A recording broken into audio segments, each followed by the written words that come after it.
That's a fun way to start the day. And I remembered my towel.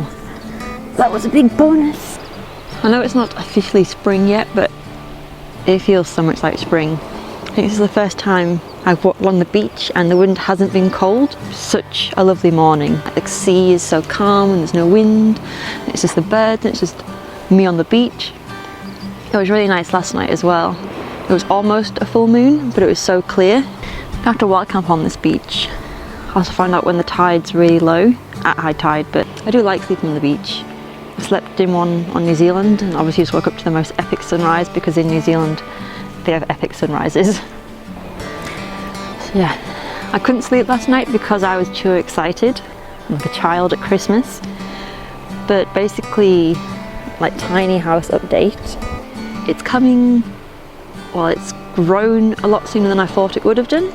So I was originally just getting a trailer and I was going to build on that, but that's because of COVID, that's been delayed till May and June. So the company said that they have another trailer which they were building for another client, but they've dropped out, and it's the same size.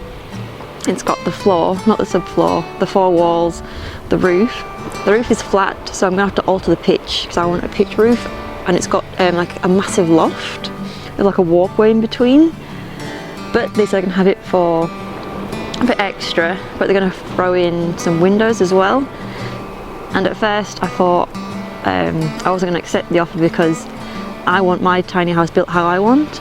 But then after I spoke to my sister and my brother, asked them what their thoughts were, I slowly saw like the benefits, and yeah, it won't be perfect, but it's not the end of the world. It will still be amazing. I can still create it how I want it, and it's going to be coming very soon. It needs moving, so it's going to be coming early next week, which is crazy. Like, this tiny house frame is just going to appear overnight essentially. But yeah, I need to call them back and accept the offer. That's why I couldn't sleep last night. Yeah, I don't think I've ever been this excited for spring. So obviously I love spring and summer, but I think I've always been doing things, I guess work and travelling, and just been busy to appreciate the coming of spring.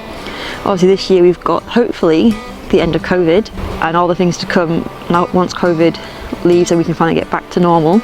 I'm excited for all the wild camping I'm doing, all the wild swimming, obviously all the hiking. I'm going to do a long distance hiking trail, and obviously I'm super excited for the tiny house. My apprenticeship's ending soon. It's been a great apprenticeship, but I am glad that I won't be able to free up my time to work solely on the tiny house. So yeah, I can't wait to start building on the tiny house. Yeah, I'm just excited to start growing things in the garden again. This year I know I can do a lot more, so I'm excited for that. And my friend's coming back to work where I work. She couldn't make it last year because of COVID. So this year she will be coming back, so that's super exciting, and she's up for doing lots of things. Like we can go kayaking in the morning, sunrise kayaks, that we did that 2 years ago. And yeah, so I'm just really excited.